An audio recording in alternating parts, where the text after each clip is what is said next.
Good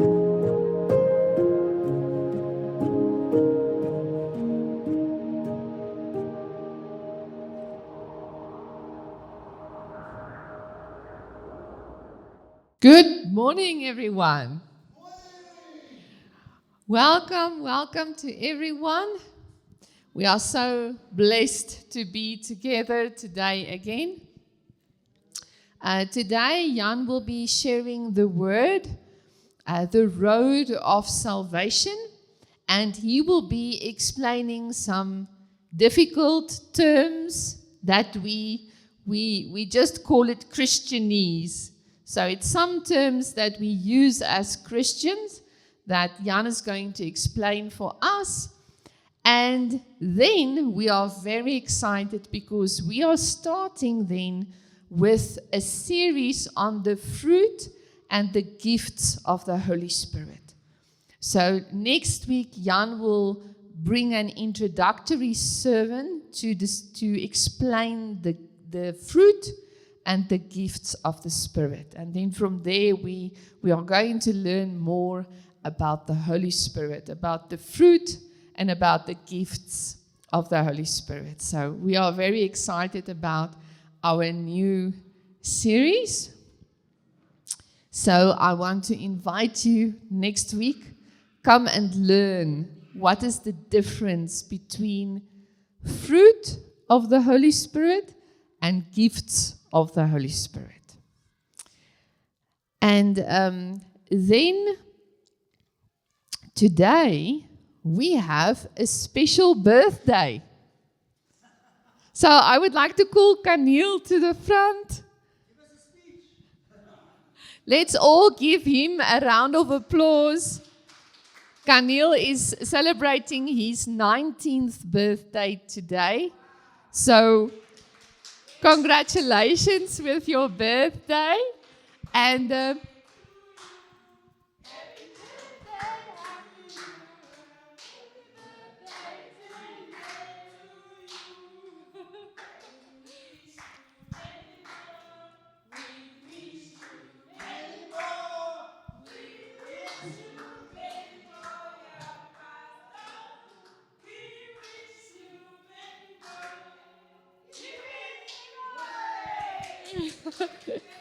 yes. And we would just like to thank Kanil. Every Sunday he is here. He sets up all the equipment and the technical requirements together with Jan, all the cameras and everything there on the sound. Thank you so much, Kanil, for what you do for M-Connect and for the Lord. We really appreciate you. We just have something small just to say thank you and happy birthday. And then I just want to pray for you. Ephesians 1, from verse 17 to 21. That the God of our Lord Jesus Christ, the Father of glory, may give you the spirit of wisdom and of revelation in the knowledge of Him, having the eyes of your heart enlightened, that you may know what is the hope to which He has called you. What are the riches of His glorious inheritance in the saints, and what is the immeasurable greatness of His power towards us who believe, according to the working of His great might that He worked in Christ when He raised Him from the dead and seated Him at His right hand in the heavenly places. And another translation says, the same power is also in us. So may you also experience that in this new year of life for you.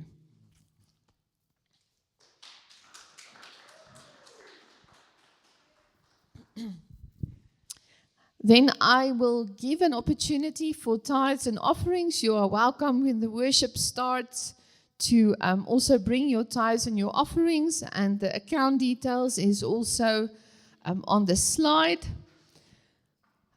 Yes, so let us also bring our tithes and our offerings this morning to the Lord. And then I am going to pray for us. So let us pray.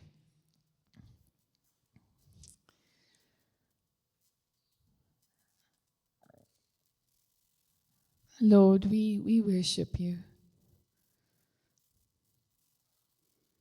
As we just come before your throne, Lord, we want to exalt your name and we want to worship you because you are the great I am. Lord, thank you for the blood of Jesus that has cleansed us and that keeps on cleansing us as your children. And we want to thank you for that, Lord. And as we bow before you today, Lord, I want to ask you to come through your Holy Spirit. Lord, would you come and would you minister your truth to us today? Lord, if there is anything between us and you, would you please come and show it this morning, Lord? Would you move from chair to chair? Because, Lord, our desire is to be holy. Our desire is to become more like Jesus. And, Lord, you have given us your Holy Spirit to make us holy and to walk with us this road of holiness.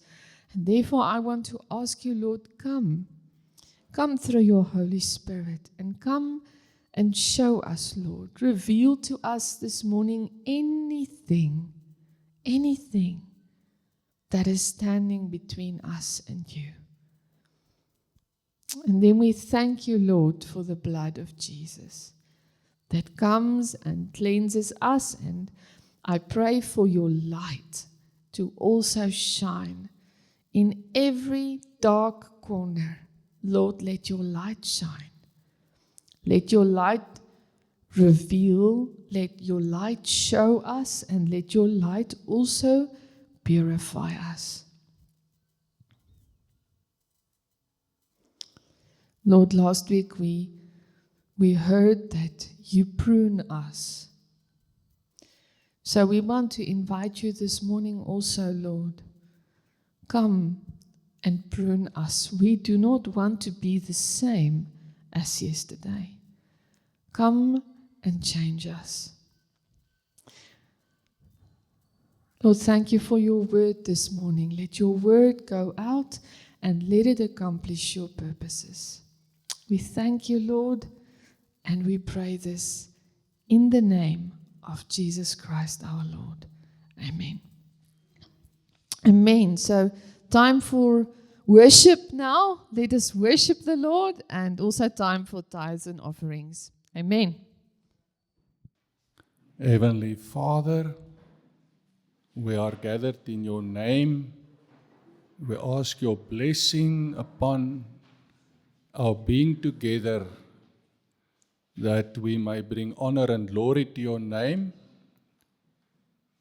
Receive the worship from our hearts and open our hearts and minds as you speak to us today from your word. Thank you that you promised us that you will be present where we gather in your name, in the name of Jesus. Will you be exalted and glorified and lead us as we worship you, as we learn from you. Guide us through your Spirit, and we thank you that you would like to do that in Jesus our Savior and Lord. Amen. Good morning, everyone. Yes, welcome in our fellowship with the Lord today. Now, it's a very important topic that we have today, and I would like us to all be open and come to understanding of what it means and what God says in His Word about this topic, the road of salvation. The road of salvation. Many times, the perception that we have is not maybe complete. Let me put it like that.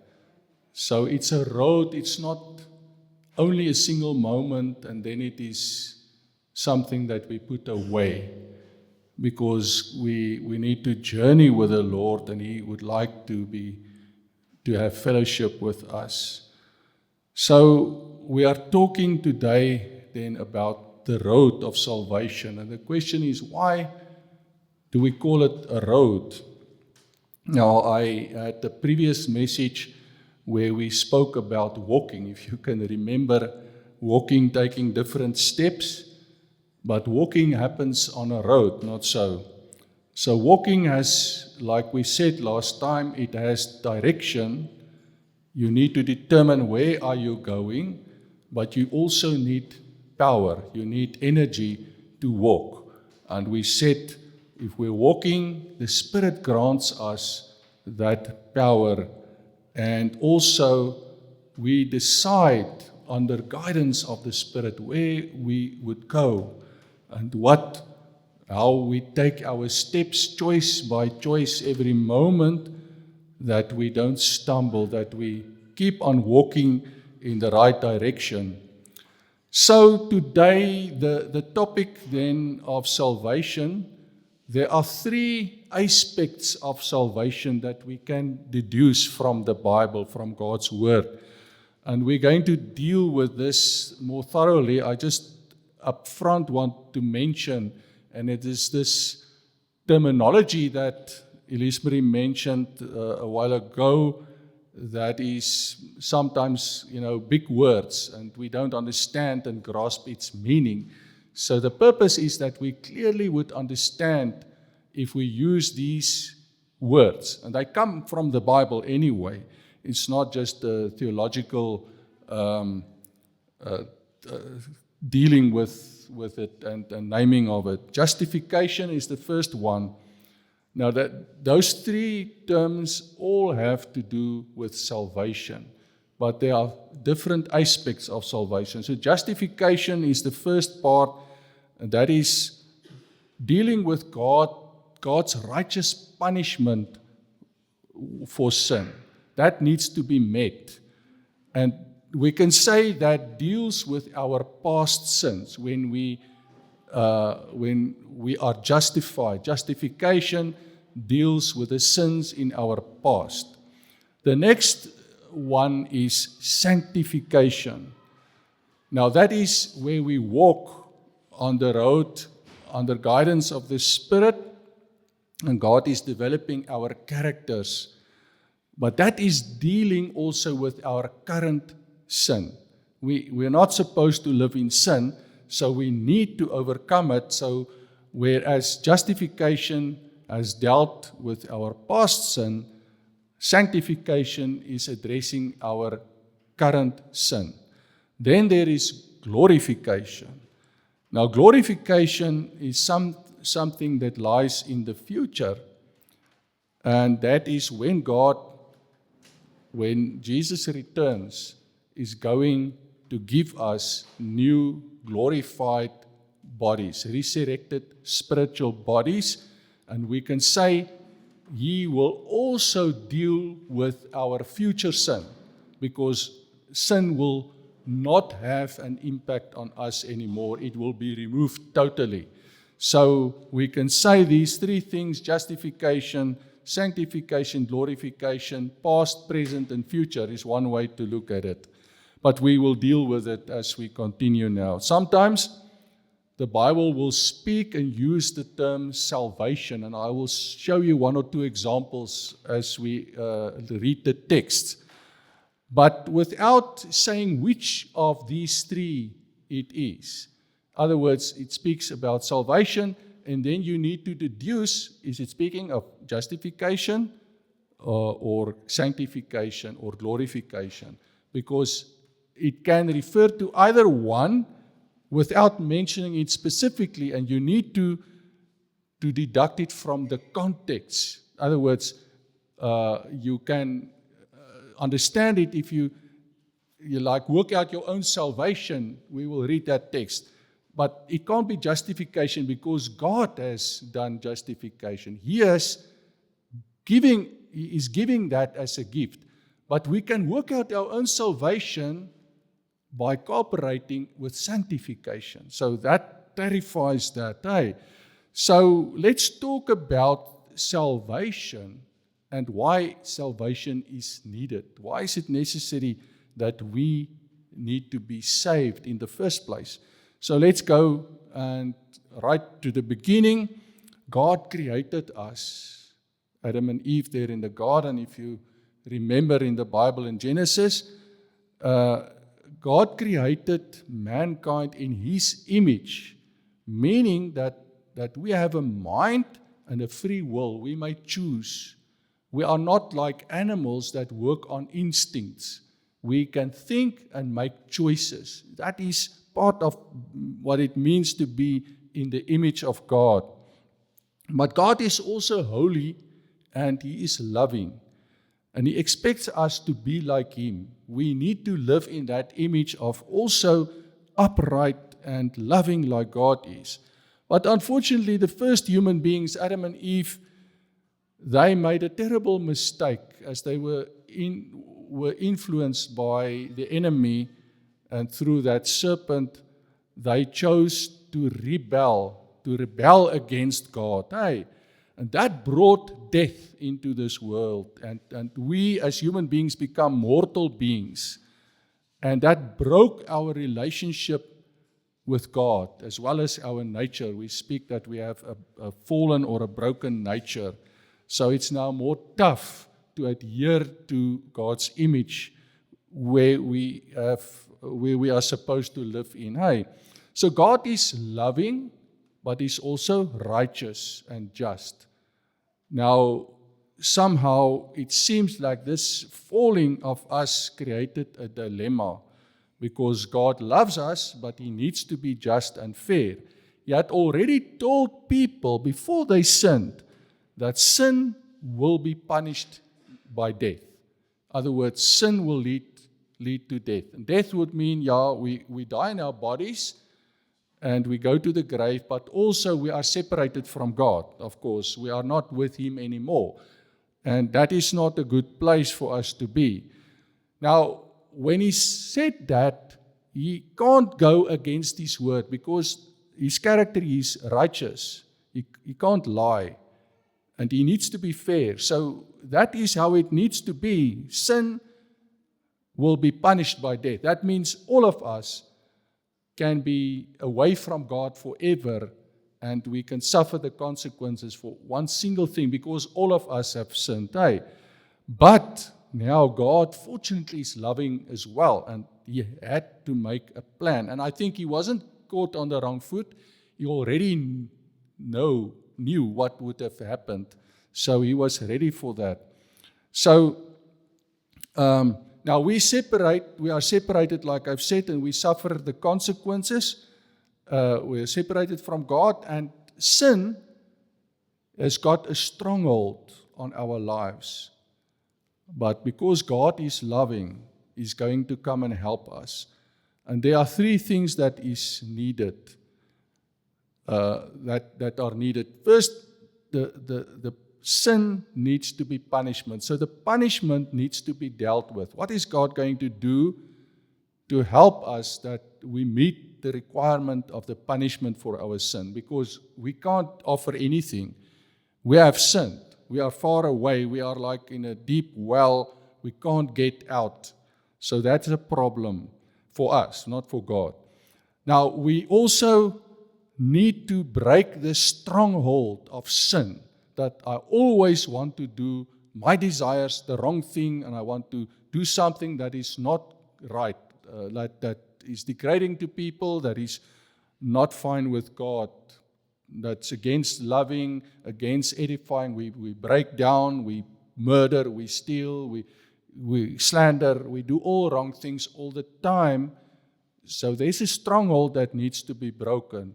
The third thing is our relationship with God needs to be restored.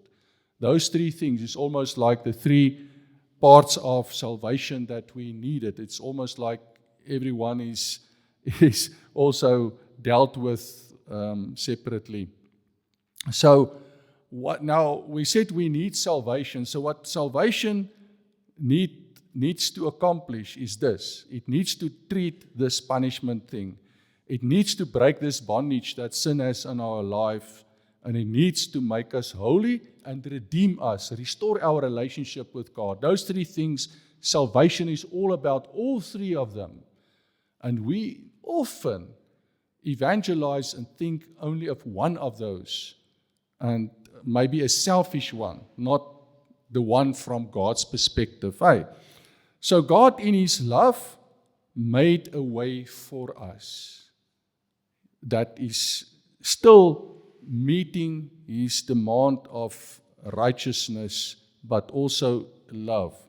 So we can be restored to Him, and we can bring Him glory again if we use this way of salvation that He had for us. Now, it was already clear there in the Garden of Eden, with the first human beings when they sinned, that God will prepare a way. I will tell you why. They tried, when they realized that they were disobedient, you remember they went and they hid themselves away. They went to hide. And they tried to cover their shame. They were shameful there in the garden. They took fig leaves and they wove for themselves clothes from the fig leaves to cover their nakedness and their shame.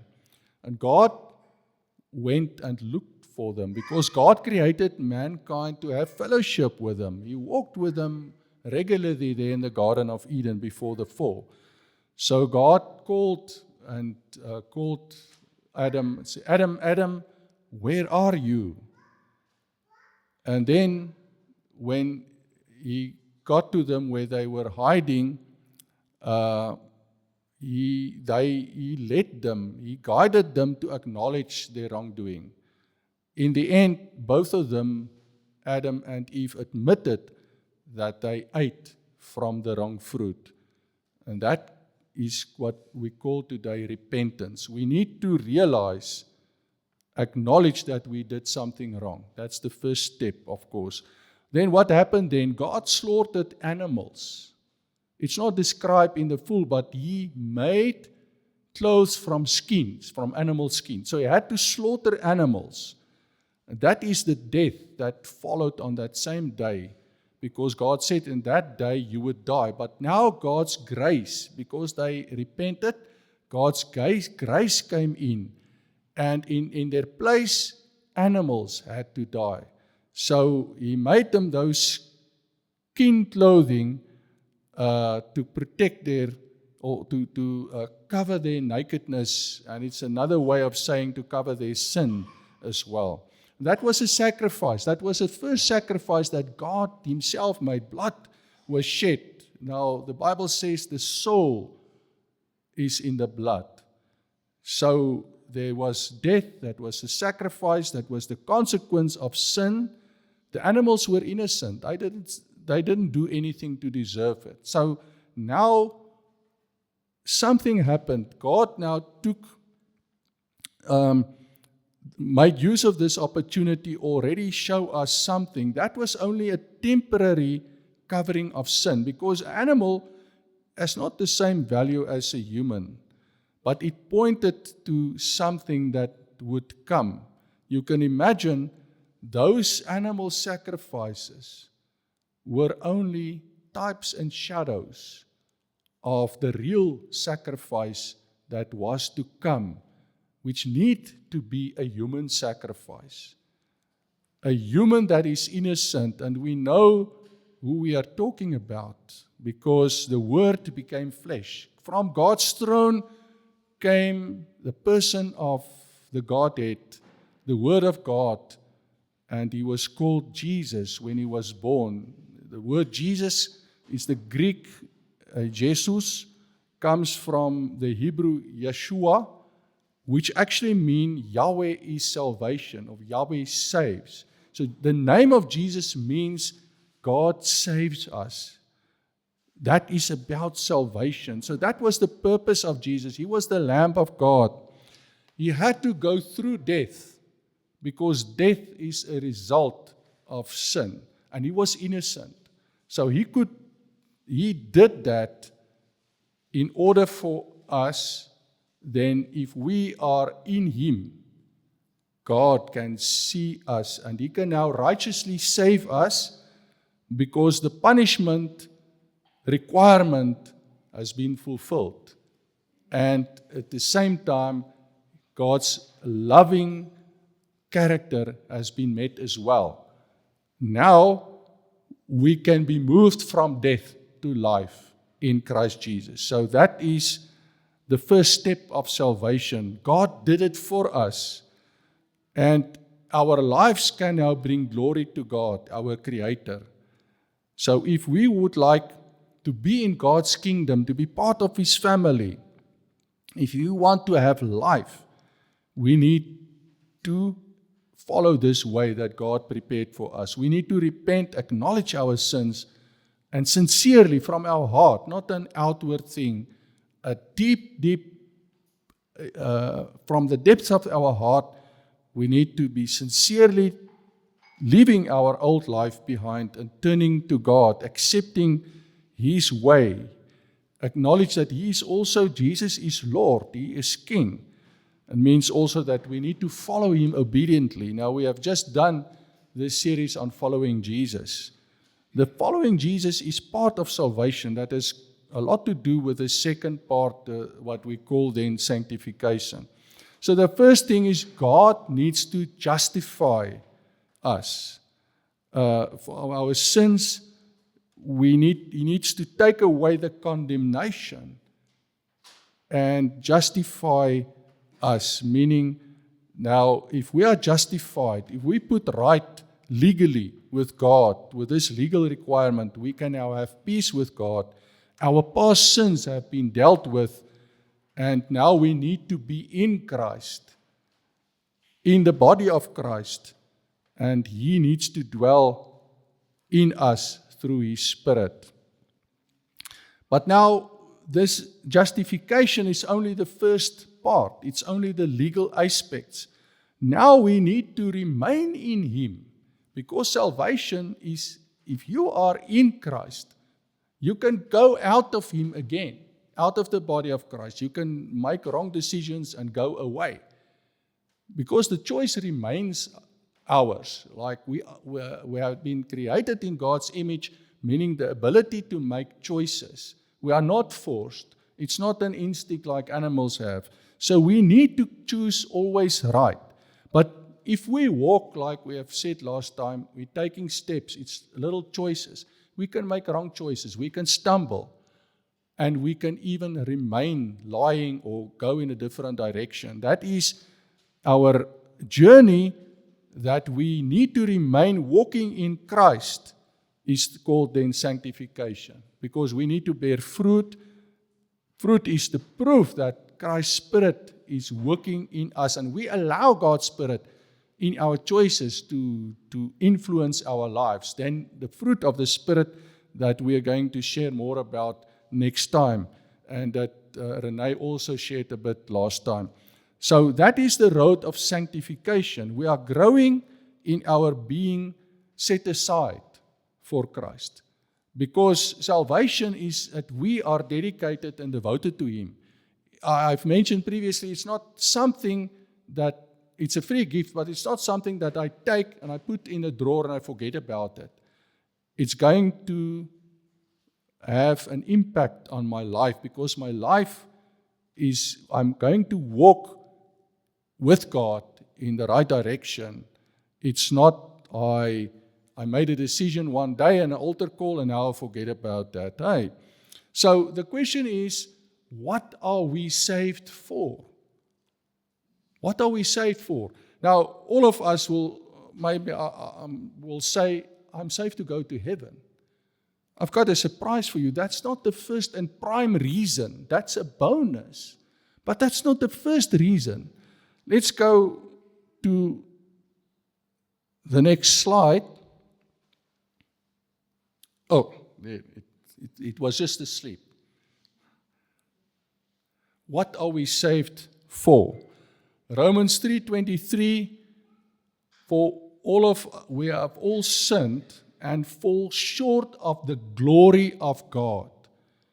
We need to glorify God with our lives, here and now. It's not only for one day, to be in heaven or to be with God one day. First of all, our lives need to be saved from sin, so that we may now bring glory to God. We need to understand this. And we need to also to realize 1 Corinthians 6, verse 19 and 20. I read that as well. Or do you not know that your body is the temple of the Holy Spirit who is in you? If you're walking with God, you are in Christ, and He is in you through the Spirit, whom you have from God, the Holy Spirit, and you are not your own. We need to realize we belong to God. We don't belong to ourselves. He is our Creator, and He has saved us. So now we belong to Him, and we need to live for Him. Verse 20, for you were bought at a price. Therefore, glorify God in your body and in your spirit. All of you, your natural life as your spiritual life, we are all in total devotion to God. That is salvation, to bring glory to God, not only to go to heaven. If we say, I'm saved just to go to heaven, I'm a bit selfish. Because God wants to have fellowship with us, and our lives need to glorify Him. So we are saved to bring glory to God. So that is what salvation is about. If we all bring glory to God, He has fellowship with us, and we with Him. That's what the Garden of Eden was about. He walked in the garden with Adam and Eve, and when that separation came, that relationship was broken. It's another topic to see how it was being restored with the tabernacle, going through the law and everything. It's a vast topic.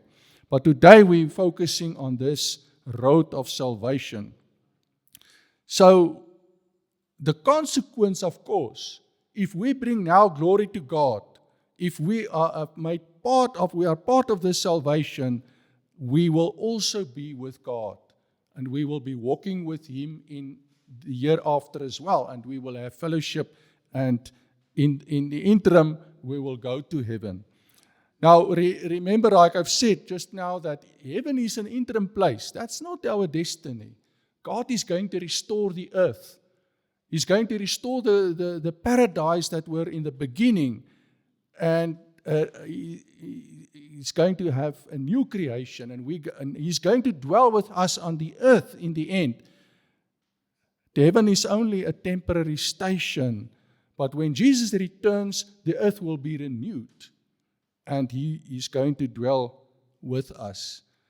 And see what the Bible says about that. Then I, John, saw the holy city, New Jerusalem, coming down out of heaven from God, prepared as a bride adorned for her husband. Remember the relationship, marriage, bride, husband. We're going to mention that as well. But see, the new paradise, this is a symbol for the church. The ecclesia as the called out ones. All the children of God will be, the whole assembly, those that are in heaven will come down with God, and it will be coming down because our paradise will be on earth. Verse 3, and I heard a loud voice from heaven saying, behold, the tabernacle of God.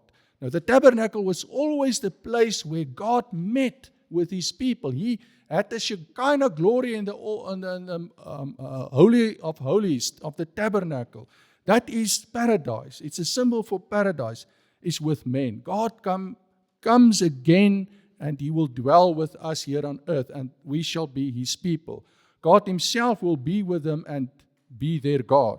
And God will wipe away every tear from their eyes. There shall be no more death, no more sorrow or crying. There shall be no more pain, for the former things have passed away. Then he who sat on the throne said, Behold, I make all things new. Earth will be renewed. We're going to stay here on earth. It's our ultimate testimony under perfect circumstances. And even sin and Satan will be removed, provided that we accept God's way. Not make our own religion like the fig leaves, but take the skin, the slaughtered animal protection, to use the symbolism that God has provided. So now this is what salvation is about. Now the next question is, how are we saved? What is the road of salvation? Now we already gave the three headings: justification, sanctification, and glorification. Now we're going to look into more depth. Like I've said already, justification is salvation from the penalty of sin. If you're justified, you're saved from the penalty, the punishment of your sins in the past. It's been dealt with then. Sanctification, we said, can be said is salvation from the power of the present sin. So now the legally the past sin, I'm justified. I'm set free from the penalty, from the punishment. But now what about my present? I need to walk in such a way that I can overcome sin. So the salvation from the power, I need to be freed from sin and the challenges that sin poses, because sin will always try to take me away from God again. And remember, I can't be taken away if I'm not walking with God. If I'm going to the flesh and I make wrong decisions, I can drift away again and I can fall from grace. So we need to overcome our present sin, and that is sanctification. We need to stop to be sinful, to make wrong choices all the time. And sanctification is this process of being saved from the power of indwelling sin presently. The Bible says sin dwells in my flesh. Hey, now what is the third part? Glorification then. That is salvation from the very presence of sin in the future. So when Jesus returns and we are raised from the dead, we're going to be sinless. And sin, the ability to sin will be removed completely. So that's dealing with my future sin. I won't be tempted anymore. With resurrected bodies, we will be in perfect harmony with God in a sinless environment. That's why glorification is dealing with sin in the future. So salvation, like we've said, is threefold. We're saved from the penalty, the power, and eventually the presence of sin. Justification has to do with the past.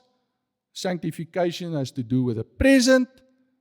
And glorification with the future. Let's look at the next slide. Now, what we have mentioned is very thoroughly presented here. You can have a look there, the different steps or aspects of salvation and the attributes. The time frame, past, justification, it's a faith commitment that we make. We are justified. We're making a faith commitment, but God is justifying us on merit of what Jesus did. We receive it merely. Look there, we're saved from the penalty. God declared the sinner righteous. What is our role? We can't earn it. We can't do good works or do laws. But we need to have an action. We need to make a choice to receive it. Receiving it is not a work, but it's what we need to do. It's God's action, but we need to take it. We need to take hold of that. So we have got a role to play. We need to choose life, choose right and choose life. We need to take it by faith, and I will explain what faith is.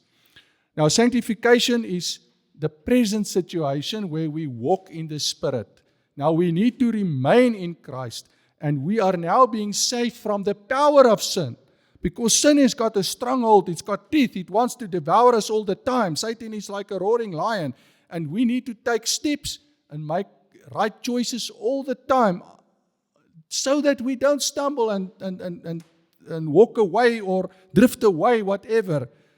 And God is transforming us in this step, if we allow Him, because now we have got a bigger role to play. In the first justification we had to receive, God provided the justification in Jesus. Now we need to work with God on this journey. The Spirit leads us. We need to allow the work of the Spirit. It's His fruit, but we need to, like that verse that says, work out your own salvation with trembling and fear. It's about sanctification. It's about this work of the Spirit in my journey and walking with God. This is part of salvation.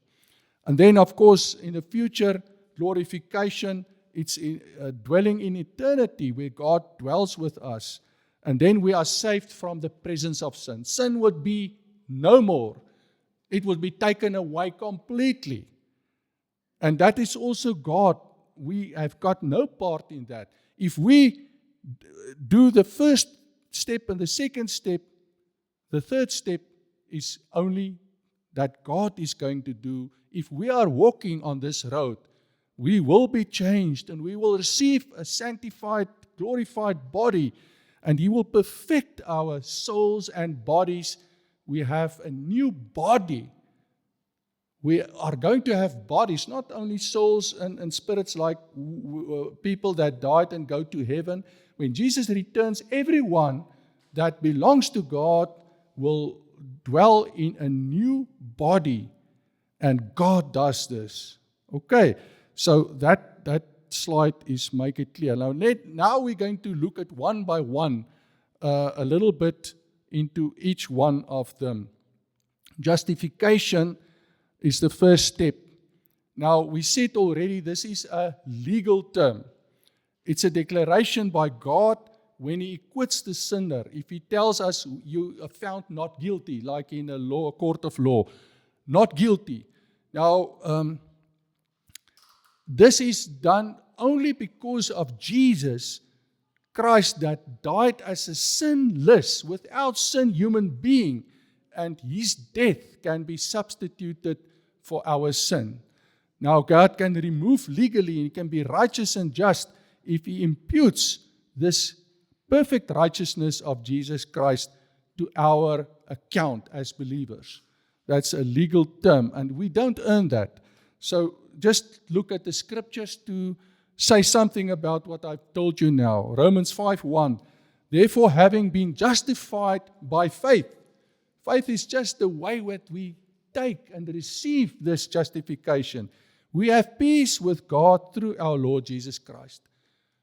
So, justified by faith. And I've said I will explain what faith is. We need to define faith. There's a lot of misunderstanding what faith is. Faith is not a work in the first place, but it's also not something that is without works. So it sounds now contradictory, but you will see when I tell you that. Romans 8:1, there is therefore no condemnation for those that are in Christ Jesus. If we are legally put right with God, we need to be found in Christ Jesus. Salvation is in Him. So if we entered in a relationship, we have a covenant with Jesus. We are found in Him and He in us. That is where we are saved. This is justification on merit of what Jesus did. The next verse is still on justification. Romans 5:15 and 16. But the free gift, this is a gift. I could not earn it. It's not like the offense. The perpetration is the offense.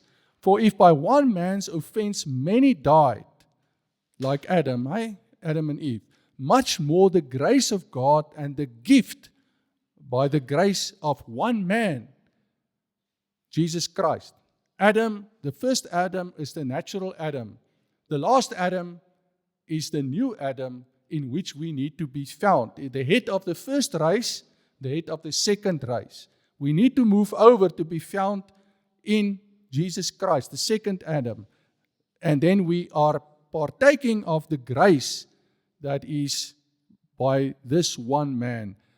And that abounds to many. All of us may benefit from that if we choose him. And the gift is not like that which came through the one who sinned, like Adam. For the judgment which came from one offense resulted in condemnation. But the free gift which came also from one man dealing many offenses, that results in justification. A legal term. I'm put right. In a law, a court of law, I'm acquitted. Acquitted, but you can see there's a slight dilemma here.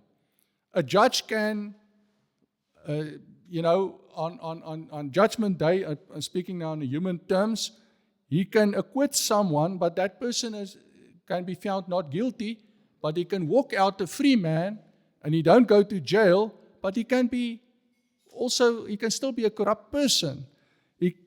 The judge can make a mistake, and the person that is out there in society can be a bad person, still doing wrong things, even though he was acquitted.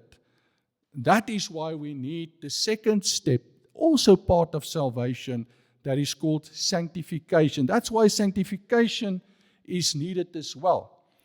Now, look what the Bible says, Hebrews 12:14. Pursue peace with all people and holiness. That word is also translated sanctification, without which no one will see the Lord. So this is part of salvation. When we evangelize, we normally just speak of justification, but sanctification is part of salvation. Here it says, without that, I will also not see the Lord. It's not like once saved, always saved. I am on a road of salvation. I need to walk with God and in Christ Jesus. So the distinction between justification and sanctification, those horrible big words, is a legal thing. We have been acquitted, we've been set free under justification. But now sanctification, we need to become a different kind of person. We need to become holy. We need to become more living in the image of God that we were created in. So it's not just a legal forensic pronouncement that we are not condemned anymore and we're not going to hell, but there's this issue of becoming a different person, becoming the kind of person that can be referred to as being sanctified, sanctification. Now, we've already mentioned over and over these three steps, the justification, legal, not guilty, sanctification, continuing, being made holy, different kind of person. Now, then we are not a criminal danger to society anymore if we undergo the sanctification. And then the third one, with the resurrection, when Jesus comes back, we will be glorified. That only God does. So justification is done by God. But the question now is, how are we justified? Because we know now what justification is, and we said justification is a free gift that God gives us if we take it. Now we have a responsibility as well. And we said that justification is through faith in Jesus Christ. And I've told you that we need to discuss this. Now, we have explained that Jesus had to go through death, an innocent human being, to fulfill this legal requirement of the consequence of sin. Now, what is faith? Now, faith is more than a mere mental belief that Jesus Christ has paid the price for my sin. That is a mistake that is often made. Oh, yeah, Jesus died for me. I declare I have faith in Him, but it's only a mental thing. It needs to be more than only mental. Like if the doctor describes you medicine, you know this medicine is going to heal me. You can't put it on your bed table and look at it every night and say, this medicine is healing me, if you don't drink it. So, James 2 verse 9. Now, let's read it. You believe that there is one God. You do well. Even demons believe. But demons are not saved, but they believe. So faith can't be the same way that demons believe. Demons believe God's power. They believe Jesus rose from the dead. They believe Jesus died to pay for sins, but they're not saved. Can you see this kind of belief is not good enough? It's already, that's where you start. You need to realize who Jesus is and what He's done. Verse 20, but you want to know, O foolish man, that faith without works is dead. Faith needs action. Faith is putting trust in someone that is faithful and being faithful in entering a relationship that is a faithful relationship. Now, the word faith in Greek is the word pistis. Pistis means faith, but also faithfulness. It's the same word that can be translated to mean both, and we must think of faithfulness as well. So putting our faith in Jesus Christ as Lord and Savior means we put our trust in Him. It's not only merely thinking of what He has done, that also, but we need to put our faith, our trust in Him. We recall, why would we put our trust in Him? Because we believe when God says that He is faithful, that He is faithful. That God says what He is, His character, is righteous and just and holy. He is what He says. That means if I put my faith, I believe Him when He says those things. That I put my trust in Him. He says Jesus died for our sins, so I take it and apply it to myself. And that is trust and respect that God is truthful. But that's also a commitment. But I need also to be faithful. It's not a mental thing, what God has done. It's taking that and putting my commitment in that as well, to trust Him. I need to be faithful as well. You see, we have entered into a covenant relationship with God. Now, covenant, I've mentioned in that one verse, it's like a marriage. Two people agree to marry, and they agree to make this covenant, this relationship in which we declare that we are going to be faithful to one another. So, God is faithful, and He made this gracious act of love by the Lamb of God, Jesus Christ, that as an innocent human being went through death to pay our sins. Now, we enter on the merit of what Jesus did in this relationship of faithfulness. We know He's going to be faithful. We need to commit to be faithful as well. Because in a marriage, what happens if some partner is unfaithful and engaged in adultery, that marriage can break up. That relationship can be broken, and it leads to divorce. And God uses a marriage also in our relationship with Jesus Christ. He's the bridegroom and we are the bride. We need to realize that we need to be faithful in this relationship. That's why sanctification is part of salvation. We read in Hebrews 12, without which no one will see the Lord. So we can't just stick with justification only. That's only the first step. Let's look also at 1 John 5:12. Because we say we need to be found in Christ to be saved. He who has the Son, Jesus Christ, has life. He who does not have the Son of God does not have life. That means we need to remain in Jesus. We need not to take a way out again or go and stumble and remain stumbled. We need to walk on this road and remain in Christ.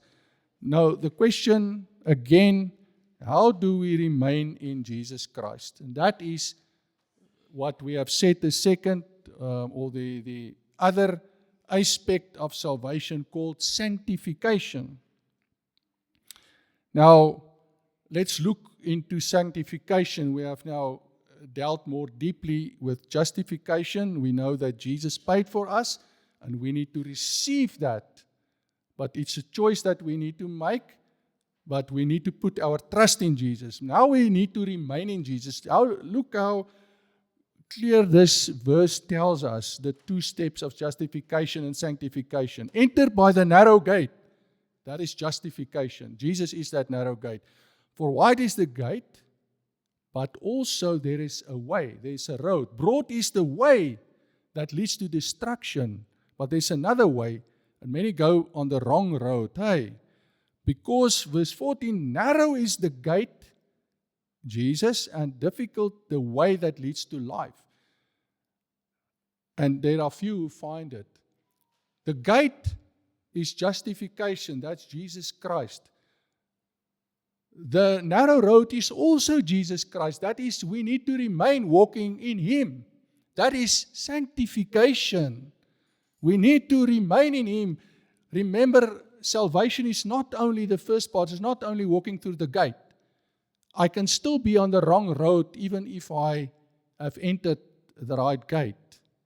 I need to walk and continue to walk on the right road, following Jesus all the way.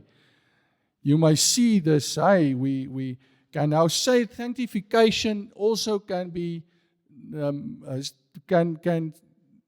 we can refer to it as remaining in Jesus, following Jesus, sanctification. We walk in Christ, like the previous sermon of being led according to walking in the Spirit, according to God's Spirit leading us. That is being on this road. That is sanctification. Continually being cleansed by the blood of Christ and remain holy. The word holy in Greek actually means set apart, devoted to. We think of it is, it's a purity only, but it means devoted to God. If you are holy, you are set apart for God. Now, let's look still with sanctification. We can also say we are being conformed to the image of Christ. We are being transformed all the time internally to be more like Jesus. We are driven by God's Spirit, leading by God's Spirit, compelling us in love. It's a lifelong process, being separated from evil and growing in practical holiness.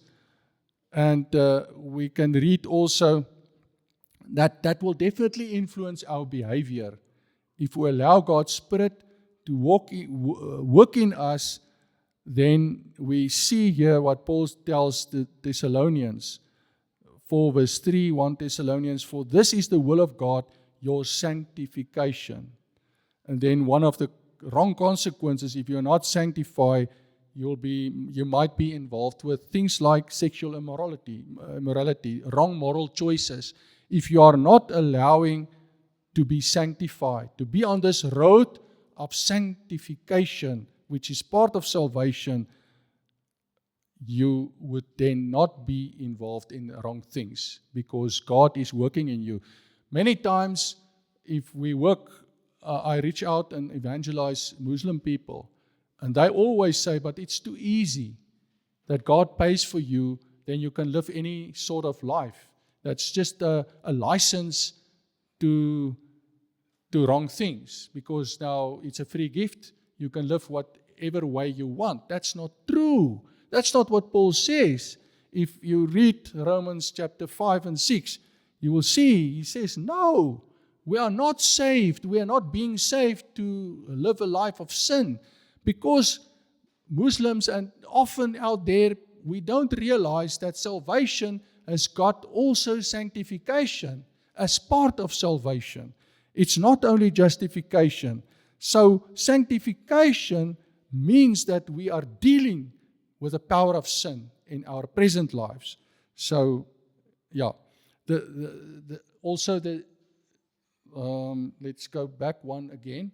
Philippians 2, 12 and 13. Therefore, my beloved, as you have always obeyed, not as in my presence only, but now much more in my absence, Paul writes them, work out your own salvation. with fear and trembling. For it is God who works in you both to will and to do for His good pleasure. Now, remember I said this, work out your own salvation. You can't work out your justification. God has done that. That's a gift. But the second part of salvation is what? Sanctification. So you need to work with God, both together. God's Spirit, you need to allow God's Spirit. He is sanctifying you. He is guiding you. He's bearing fruit. He's forming your character. That part you can work together with God. We've got a big role to play in our sanctification. In justification, we choose life. God does it. Jesus paid for it. It's a gift. I can't earn it. But with the second part, we need to work out from ourselves. It's still God that does it, but it takes more of us as well to allow Him to die to ourselves, to allow God's Spirit to fill us and to guide us. With fear and trembling, Paul says, work out your own salvation. This is also then sanctification. Let's go to the next verse. Now we're still busy with sanctification. Hebrews 10:14, for by one offering He has perfected or made complete forever those who are being sanctified.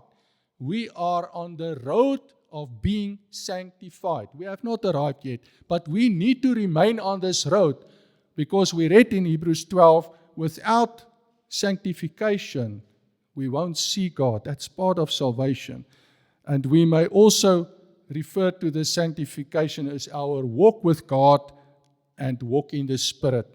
Romans 8:13, for if you live according to the flesh, you will die. But if you live by the Spirit, you put to death. That's where we cooperate with God. That's our part. We put to death. We die to ourselves. That's a task that we need to do more than we have to do in justification. There we have to choose. Here we have to cooperate. We put to death the deeds of the body. We die to our flesh. So work out your own salvation requires this. For as many as are led by the Spirit of God, these are the sons or the children of God.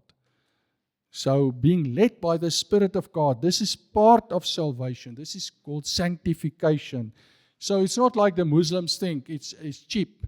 Cheap to say, you're saved, Christ pays for you and now you can live any sort of life. That's the lie of the devil. That is cheap grace.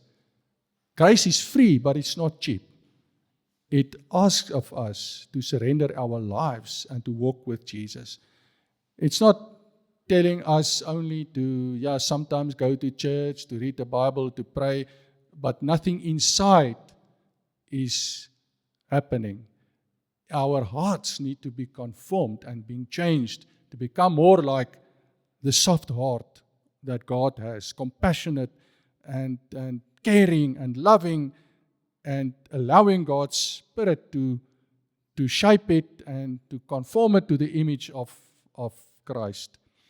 So, but we know if we walk, we can stumble. We are not perfect, but we need to walk in such a way that we don't stumble. But if we stumble, we need to get up. We need to walk again. And that's where the next verse makes it clear to us, the next two slides. Here is our journey. Here is our sanctification journey. If we say that we have fellowship with Him, 1 John 1:6, and walk in darkness, we lie and do not practice the truth. But if we walk, now the Greek here is in a present tense, that is a continuous tense. It should actually be translated, but if we keep on walking in the light as He is in the light, God and Jesus is in the light, we have fellowship with one another. That's our relationship with God. Remember, we are being saved to bring glory to God, not one day to go to heaven only. That is just a bonus. But we have fellowship with one another. And look here, if we stumble. But the blood of Jesus Christ, His Son, same tense, keep on cleansing us from our sin. If we keep on walking in the light, That's steps, choices by choices. But if you allow God's Spirit to guide you, you'll be walking in the light. And then the blood of Jesus keeps on cleansing us. We remain in Christ. We remain holy. So that's important to realize. The second part of this verse 8, it says the same thing, just in other words. If we say that we have no sin, we deceive ourselves. Our nature is broken, remember, and we are tempted and may sometimes stumble. It doesn't mean if I made a choice that I'm perfect yet. One day I'll be. But I need to walk in Christ. I need to keep on confessing. I need to be honest. But yeah, verse 9, if we, and the same verb in Greek, that's continuous. If we keep on confessing our sins, it's not a license to remain in the mud because I've been sanctified. I'm on the road of sanctification. Therefore, I'm not living a total immoral life. I may stumble. I might sometimes make a mistake. But that doesn't mean I deliberately live in sin anymore, right? So He is faithful and just to forgive us our sins and to cleanse us from all unrighteousness. So that is when we stumble. While we're walking in the light, we may stumble. Then we get up and we don't remain around and sit in darkness. So then the last step we have set, and we can't say much about it, the third step, glorification. Let's look at the third aspect then, glorification. That's the ultimate culmination of salvation. When we as believers enter eternity, when Jesus returns, He will permanently remove the very presence of sin, and the possibility of sin will be removed when Jesus comes back. And we will receive this resurrected, incorruptible physical bodies. And that will end completely the battle that we have against the flesh. And let's look at verses to tell us this.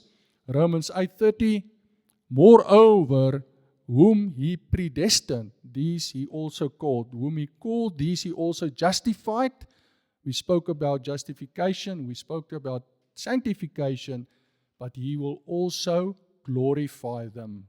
He also glorified. Philippians 3, verse 20, for our citizenship is in heaven. Even though we live on earth, spiritually we are citizens of heaven. We are in this world, but we don't belong to this world. We are citizens of heaven, even while we're still in this world. The world is corrupt and full of challenges and full of pain, from which we also eagerly wait for the Savior, the Lord Jesus Christ, when He returns, who will transform our lowly body. That's glorification, that it may be conformed to His glorious body. That is so wonderful. A body like when Jesus was resurrected from the dead, He could walk through closed doors. He still ate fish with the disciples, but His body had new, and He was the first resurrected from the dead, the first fruits. We will follow Him. That means we will also have glorious bodies, without sickness, without pain, without any defect. It'll be perfect. That's something that we can look forward to. And God will do that for us that walk on this road of salvation, that has been justified in Christ and is walking in Christ, being sanctified the whole life until He returns. If you are being found in Christ, you will be glorified. But that is not our first purpose. Remember, we said we need to do this to bring glory with our lives to God. To go for salvation is first of all because God needs the glory. We owe it to Him because He created us and He bought us with the blood of Jesus. Very, very dear, costly price. very, very dear. We need to appreciate what Jesus did and what God did for us. And then that respect should compel me to return God's love by honoring Him and bring glory to Him in this life already. The next verse, the last verse, 1 John 3:2. Beloved, now we are children of God, and it has not yet been revealed what we shall be, but we know that when He is revealed, when Jesus returns, we shall be like Him, for we shall see Him as He is. That's glorification. We shall be like Him, with our resurrected bodies that God grants to those that are walking in Christ, that are being justified and being sanctified. So we have got this wonderful destiny in glorification, where God glorifies us to live in His presence on the new earth, a new creation, a new paradise, all over again. But the old things have passed away. The curse on this earth has been lifted. No more sorrow, no more pain, no more poverty, no more short this and short that, and whatever challenges we have in this life. Now, for now, it's our duty and calling to glorify God with our lives, to bring glory to God. So God asks us to make use of this gift, to make use of His sanctification. He needs to receive the glory, but we will also receive glorification. Not that we have earned it. Jesus earned it on our behalf. But it is for us like a bonus, like a wonderful thing to look forward to. So let's walk on this road of salvation. Let us being led by God's Spirit. Let our lives glorify God, and we will be inside God's kingdom. If we don't make use of God's wonderful way, it can mean that our lives will end up in outer darkness and in death, away from God. So this is a wonderful, wonderful opportunity. Let everyone allow God to sanctify us, and that our lives be set apart, holy for God. That we bring glory, and that we choose the right way, and that we purposely walk on this road of salvation, bringing glory to God. Amen. Heavenly Father, we worship You. We thank You for all that You have done and are still doing today. Thank You for Jesus Christ, the Lamb of God, the perfect sacrifice, so that we don't need to have attempts like religion or following laws or whatever, but that we may receive from You this gift, but also the work of Your Spirit in changing us on this sanctification road, that we become more like You, that You bear fruit through us, and also give us gifts to serve Your kingdom. And we look forward also to You speaking to us about the fruit and the gifts. But let us now all realize that we owe our lives to You, that we need to do this in the first place to bring glory to Your name, to honor You for what You have done and for what You are doing, that our lives are devoted and to You, and that You receive glory and honor from our lives. Help us all through Your Spirit that You promised for us. If we allow You, Your Spirit will give us power and direction to walk in the right way, and not to stumble, and to get up if we might stumble, and to walk under the power of Your Spirit, freeing us also from the threat of sin in our lives and the threat of the flesh that always want to derail us and to take us away from You. Allow us to overcome. We choose to overcome. We choose to glorify You, and we thank You for Your presence, and receive honor if we also sing to You our praise and worship songs. In the name of Jesus, amen. Let's receive God's blessing. May the God of peace equip you with everything good for doing His will, and may He work in us what is pleasing to Him through Jesus Christ, to whom be glory forever and ever. Amen.